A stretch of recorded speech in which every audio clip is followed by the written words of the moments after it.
जय माता दी दोस्तों, स्वागत है आपका माँ सरस्वती देवी चैनल में। दोस्तों, इस चैनल पे सनातन धर्म से जुड़ी सभी बातें, पूजा पाठ से संबंधित और कुछ उपायों के बारे में बताया जाता है। इस चैनल पे सभी व्रतों की कथा के बारे में बताया जाता है और उनके पूजा, इन सभी विषयों पर आप इस चैनल के माध्यम से जान सकते हैं। दोस्तों, आज का विषय है भगवान को भोग कैसे लगाया जाता है। यदि आपके घर में लड्डू गोपाल हैं, ठाकुर जी हैं या श्री विष्णु भगवान की प्रतिमा है, आप उनको भोग लगाते होंगे। उनको भोग लगाते समय किन बातों का ध्यान रखना चाहिए और भोग में उन्हें क्या क्या लगाना चाहिए, भोग किस बर्तन में उनको देना चाहिए, भोग लगाते समय किन मंत्रों का जाप करते हैं, इन सभी बातों के बारे में आज इस वीडियो में जानेंगे। तो दोस्तों, शुरू करते हैं आज का वीडियो। शुरू करने से पहले अगर आप मेरे चैनल पर नए हैं तो पहले मेरे चैनल को सब्सक्राइब कर लीजिए, और अगर ये वीडियो अच्छी लगी, ये जानकारी आपको अच्छी लगी तो कमेंट बॉक्स में कमेंट ज़रूर करें। तो शुरू करते हैं अपना वीडियो। दोस्तों, भगवान को भोग तो सभी लोग लगाते हैं, लेकिन भोग लगाने का सही तरीका क्या है, भगवान को भोग कैसे लगाना चाहिए, भोग में क्या रखें क्या ना रखें, ये हमेशा संशय बना रहता है। तो पहले तो बात करते हैं हम कि भगवान को भोग क्यों लगाया जाता है। शास्त्रों के अनुसार भोजन में 3 प्रकार के दोष होते हैं: जाति दोष, आश्रय दोष और निमित्त दोष। इन तीनों दोषों का शमन करने के लिए यानी मिटाने के लिए भगवान को भोग लगाया जाता है। भगवान को भोग लगाने के बाद जो किया जाने वाला भोजन होता है उससे बुद्धि आती है, सौम्य प्रदान करता है।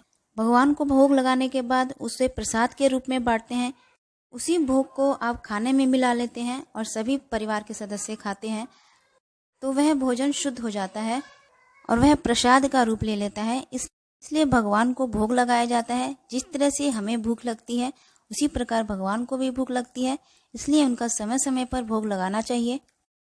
दोस्तों, अब बात करते हैं भगवान को भोग कैसा लगाना चाहिए। अगर आप भगवान का भोग लगाते हैं और उनका भोग तैयार करते हैं, भोग तैयार करते समय आपको साफ सुथरा होना चाहिए, साफ सुथरे कपड़े पहने।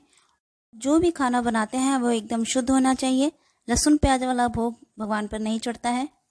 वाल्मीकि रामायण के अनुसार जैसा भोजन हम करते हैं वैसा ही भोजन देवताओं को अर्पित करना चाहिए। पुराणों के अनुसार या शास्त्रों के अनुसार भगवान को अशुद्ध या तामसिक वस्तु का भोग नहीं लगाना चाहिए। भगवान को आप हलवा चढ़ा सकते हैं, खीर चढ़ा सकते हैं, गुड़, मठरी, लड्डू या चपाती, दाल, पूड़ी, सब्जी, चावल आदि का भोग लगा सकते हैं। अगर आपके पास ये सब हैं तो बहुत अच्छी बात है, आप इन सभी चीज़ों का भगवान को भोग लगा सकते हैं। और अगर इनमें से कुछ नहीं है या कुछ ही चीज़ें हैं तो आपको परेशान होने की ज़रूरत नहीं है। सादा सा चावल बनाकर उसमें दूध और चीनी डालकर उनका भोग लगा सकते हैं। ठाकुर जी को भोग लगाते हैं तो उसमें तुलसी का पत्ता जरूर डालें। बिना तुलसी के वह भोग स्वीकार नहीं करते हैं और वो भोग भोग नहीं कहलाता। अगर ये भी उपलब्ध ना हो तो आप थोड़ा सा घी और चीनी डालकर भगवान जी को भोग लगा सकते हैं। भगवान सिर्फ भाव के भूखे होते हैं, भक्ति के भूखे होते हैं। भगवान भक्त के भाव को देखते हैं, वे किस भाव से भोजन अर्पित कर रहा है या पूजा पाठ करता है, उस भाव के अनुसार भगवान उसकी भक्ति स्वीकार करते हैं। भगवान को आप फल, फूल, पत्तियों का भोग भी लगा सकते हैं। अगर ये सब भी उपलब्ध ना हो तो सिर्फ जल का भी भोग लगाएं, उससे भी वे भगवान प्रसन्न होते हैं। और अगर आप कहीं बाहर गए हैं और भगवान को भोग नहीं लगा पा रहे हैं समय पर, तो मन ही मन भगवान की प्रतिमा रखकर और मन ही मन उन्हें लड्डू, खीर या कोई भी चीज़ उन्हें अर्पित करें। भगवान मनोभाव से भी अर्पित किया हुआ भोग भी स्वीकार करते हैं। भगवान का भोग कैसे बनाएं, इन बातों का भी ध्यान रखना बहुत ज़रूरी है। भगवान का भोग बनाते समय मन का भाव माता पिता के लिए या बच्चों के लिए भोजन बनाने जैसा होना चाहिए। जैसे हम अपने परिवार के लिए भोजन बनाते हैं, उसी तरीके से भगवान का भोग बनाने के लिए भी वैसा ही भाव होना चाहिए। उनका भोग बनाते समय जूते चप्पल नहीं पहनने चाहिए। भगवान का भोग खुद अपने हाथों से बनाएं, ना कि किसी नौकर चाकर से बनवाना चाहिए। समय और मौसम के अनुसार उन्हें भोग लगा सकते हैं। जैसे सुबह के समय आप दूध, मिष्ठान यानी मिठाई, दोपहर में आप पूरा भोजन का भोग लगाएं, जैसे दाल, चावल, रोटी, सब्जी, इन सभी चीज़ों का आप भोग लगा सकते हैं। अगर ये सब चीज़ उपलब्ध नहीं है तो मन के भाव से ही भोग लगाएं। भगवान का भोग बनाते समय सफाई और स्वच्छता का विशेष ध्यान रखें। दोस्तों, भगवान का भोग किस बर्तन में लगाना चाहिए, इन बातों का भी ध्यान रखना चाहिए। पुराणों के अनुसार भगवान का भोग लगाने के लिए आप सोना, चांदी या तांबा, कांसे या पीतल के बने बर्तन में भोग लगा सकते हैं। अगर इन धातुओं से बने बर्तन आपके पास उपलब्ध नहीं हैं तो आप स्टील के बर्तन में भी भोग लगा सकते हैं, या फिर केले के पत्ते या डांग के जो पत्ते होते हैं उस पर भी भगवान को भोग लगाया जा सकता है। भगवान को भोग लगाने का सही तरीका क्या होता है ये भी जानना बहुत आवश्यक है। अगर आप विष्णु भगवान को भोग लगाते हैं तो उनको भोग लगाने का सही तरीका है, सबसे पहले भगवान के दाएं हाथ की तरफ भोजन को रखना चाहिए। 1 लोटा शुद्ध जल रखें। उस जल को हाथ में लेकर भगवान के सामने जमीन पर गोलाकार जल छिड़कें। इस पर भोजन की थाली रखें। फिर हाथ में थोड़ा सा जल लेकर 3 बार थाली के ऊपर से घुमाएं और कहें ओम अमृतोपस्तरणमसि स्वाहा।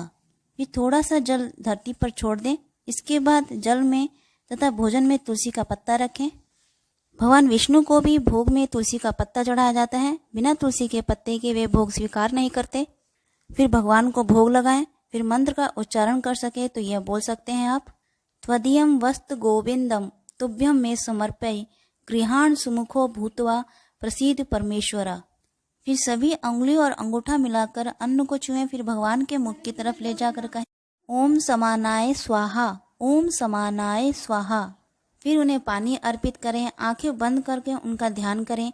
उनको बोलें भगवान भोग स्वीकार कीजिए, और घंटी बजाते हुए आप ओम नमः भगवते वासुदेवाय नाम का जाप करें।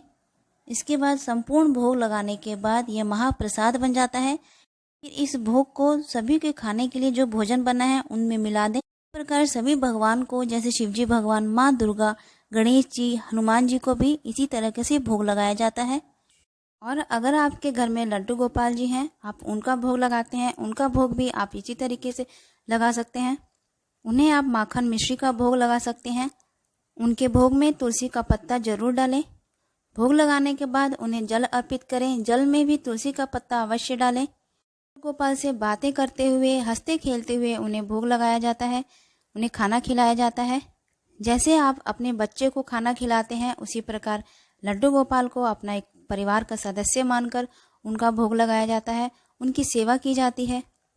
पुराणों के अनुसार जिनकी संतान नहीं होती है या जो पुत्र की इच्छा रखते हैं, माना जाता है कि यदि बाल गोपाल की सेवा की जाए, उनका एक बच्चे की तरह ख्याल रखा जाए, तो बाल गोपाल उन पर कृपा बनाए रखते हैं अपनी, और उनकी कामना पूरी करते हैं। जल्दी ही उनकी गोद भर देते हैं, पुत्र की इच्छा पूरी होती है। जब आप मार्केट जाते हैं, बाजार जाते हैं, अपने बच्चों के लिए जिस तरीके से कपड़े खरीदते हैं, उसी प्रकार लड्डू गोपाल के भी नए नए वस्त्र लेकर आएं, उनके लिए खिलौने लेकर आएं, उनके लिए खाने पीने की वस्तुएं लेकर आएं। ये सभी कार्य करने से भगवान प्रसन्न होते हैं, उनकी सभी कामना को पूर्ण करते हैं। तो दोस्तों, वीडियो को समाप्त करते हुए मैं आपसे विदा लेती हूँ। और अगर आपको मेरा वीडियो अच्छा लगे तो प्लीज़ मेरे चैनल को सब्सक्राइब कीजिए, लाइक कीजिए, शेयर कीजिए और कमेंट बॉक्स में कमेंट ज़रूर कीजिए। बेल आइकन को ज़रूर दबाएं ताकि आने वाली हर पहली वीडियो आपको मिलती रहे। तो मिलते हैं अगले वीडियो में। जय माता दी दोस्तों।